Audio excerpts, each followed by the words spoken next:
ವೀಕ್ಷಕರೇ ನಮಸ್ಕಾರ. ನೀವು ನೋಡ್ತಾ ಇದ್ದೀರಾ ಆರ್ ಮ್ಯಾಕ್ಸ್ ಕನ್ನಡ. ನಾನು ಅಶ್ವಿನಿ ಭಟ್. ಮುಂಗಾರು ಮಳೆ ಕೈಕೊಟ್ಟ ಹಿನ್ನೆಲೆ ಮಂಡ್ಯ ಜಿಲ್ಲೆಯಲ್ಲಿ ರೈತರ ಬೆಳೆಗಳು ಒಣಗಿ ರೈತರು ಸಂಕಷ್ಟಕ್ಕೆ ಸಿಲುಕಿದ್ದಾರೆ.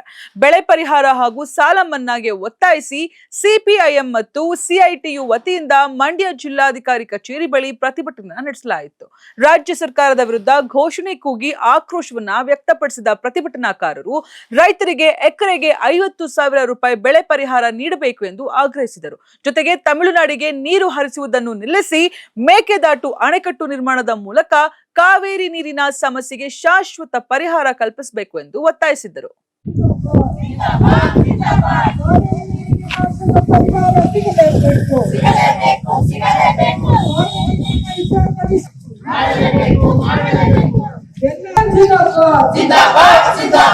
ಮಂಡ್ಯ ಜಿಲ್ಲೆಯ ಎಲ್ಲ ತಾಲೂಕುಗಳು ಬರಪೀಡಿತ ಘೋಷಣೆ ಮಾಡಲೇಬೇಕು. ಎಕರೆಗೆ 50,000 ರೂಪಾಯಿ ನೀಡಲೇಬೇಕು. ರೈತ ಕೂಲಿಕಾರರಿಗೆ ನಷ್ಟ ಪರಿಹಾರ ಕೊಡಲೇಬೇಕು. ದಿನಕ್ಕೆ 700 ರೂಪಾಯಿ ಕೂಲಿ ಕೊಡಲೇಬೇಕು.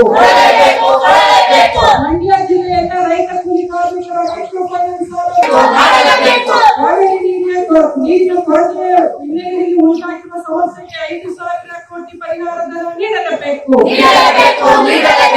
ಕಾವೇರಿ ನೀರು ಬೇಕು.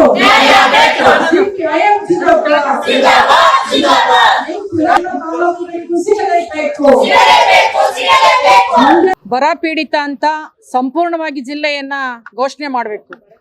ಮಂಡ್ಯ ಜಿಲ್ಲೆಗೆ 2 ಮಂತ್ರಿಗಳಿದ್ದಾರೆ. ಒಬ್ರು ಕೃಷಿ ಮಂತ್ರಿ ನರೇಂದ್ರ ಸ್ವಾಮಿ ಅವರು, ನೀರಾವರಿ ಮಂತ್ರಿ ಚಲರಾಯ ಸ್ವಾಮಿ ಅವರು ಇದ್ದಾರೆ. ಮಂಡ್ಯ ಜಿಲ್ಲೆಗೆ ಯಾವ ಪ್ರಮಾಣದಲ್ಲಿ ಮಳೆ ಆಗಬೇಕಾಗಿತ್ತೋ ಆ ಪ್ರಮಾಣದ ಮಳೆ ಆಗಿಲ್ಲ. ಮಳೆಯ ಕೊರತೆಯಿಂದ ತೀವ್ರವಾದ ಬರವನ್ನು ಜಿಲ್ಲೆ ಎದುರಿಸ್ತಾ ಇದೆ. ಕಟ್ಟೆ ತುಂಬಲಿಕ್ಕೆ ಇನ್ನೂ 15 ಅಡಿ ಬೇಕು.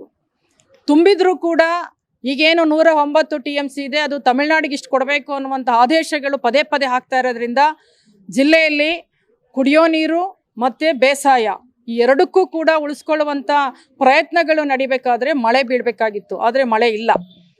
ಸಾಕಷ್ಟು ಪ್ರಮಾಣದಲ್ಲಿ ಗಿಡ ಮರ ಬೆಳೆಸಬೇಕಾದಂಥ, ಪರಿಸರ ಸಂರಕ್ಷಣೆ ಆಗಬೇಕಾದಂಥ ಜಿಲ್ಲೆಯಲ್ಲಿ ಇವತ್ತು ಮರಗಳ ಹರಣ ಆಗ್ತಾ ಇದೆ, ಸಂಪೂರ್ಣವಾಗಿ ಪರಿಸರ ನಾಶ ಆಗ್ತಾ ಇದೆ. ಈ ಬಾರಿ ನೋಡಿ, ಆಗಸ್ಟಿಂದ ನವೆಂಬರ್ ದೋ ಎಂದು ಸುರಿತಾ ಇತ್ತು ಮಳೆ, ಆದರೆ ಈ ಬಾರಿ ಮಳೆ ಇಲ್ಲ. ಮಳೆ ಇಲ್ಲದ ಕಾರಣ ಬರ ಹೆಚ್ಚಾಗ್ತಾ ಇದೆ, ಬೆಳೆ ಬೆಳಿಲಿಕ್ಕಾಗ್ತಾ ಇಲ್ಲ. ಸರ್ಕಾರನೇ ಅಧಿಕೃತವಾಗಿ ಘೋಷಣೆ ಮಾಡಿದೆ, ಮುಖ್ಯಮಂತ್ರಿಗಳೇ ಬೆಳೆ ಹಾಕಬಾರ್ದು ಅಂತ. ಬೆಳೆ ಹಾಕಬಾರ್ದು ಅಂತ ಹೇಳಿದಾಗ ಜನರ ಜೀವನ ಪರಿಸ್ಥಿತಿ ಬಗ್ಗೆ ಏನು ಯೋಚನೆ ಮಾಡಿಲ್ಲ ಸರ್ಕಾರ. ಈಗಷ್ಟೇ ಎಲ್ಲ ಒತ್ತಾಯದ ಪ್ರಯುಕ್ತ ಬರ ಘೋಷಣೆ ಮಾಡಿದ್ದೀವಿ, 101 ತಾಲೂಕು ಅಂತ ಹೇಳಿದ್ದಾರೆ. ಆದರೆ ಅದಕ್ಕೆ ಹೆಚ್ಚು ತಾಲೂಕುಗಳು ಇವತ್ತು ಬರದಲ್ಲಿ ಸಿಕ್ಕಾಕೊಂಡಿದೆ. ಆದರೆ ಆ ಪ್ರಮಾಣದಲ್ಲಿ ಅಧ್ಯಯನ ಮಾಡಲಿಕ್ಕೆ ಸಾಧ್ಯ ಆಗಬೇಕು. ಮಂಡ್ಯ ಜಿಲ್ಲೆ ಎಲ್ಲ ತಾಲೂಕುಗಳನ್ನ ಬರಪೀಡಿತ ಅಂತೇಳಿ ಘೋಷಣೆ ಮಾಡಬೇಕು ಮತ್ತು ಎಕರೆಗೆ 50,000 ರೂಪಾಯಿ ಪರಿಹಾರವನ್ನು ಘೋಷಣೆ ಮಾಡಬೇಕು. ಅದೇ ಸಂದರ್ಭ ಇವತ್ತು ಭತ್ತ ಬೆಳೆಯುವ, ತೆಂಗು ಬೆಳೆಯುವ ಮತ್ತು ಕಬ್ಬು ಬೆಳೆಯುವ, ರೇಷ್ಮೆ ಬೆಳೆಯುವ, ಇತರೆ ಕಾಳುಗಳನ್ನು ಬೆಳೀತಕ್ಕಂಥ ಎಲ್ಲ ರೈತರಿಗೂ ಅದು ಅನ್ವಯ ಆಗಬೇಕು. ಪ್ರತಿ ಎಕರೆಗೆ 50,000 ಸಿಗಬೇಕು.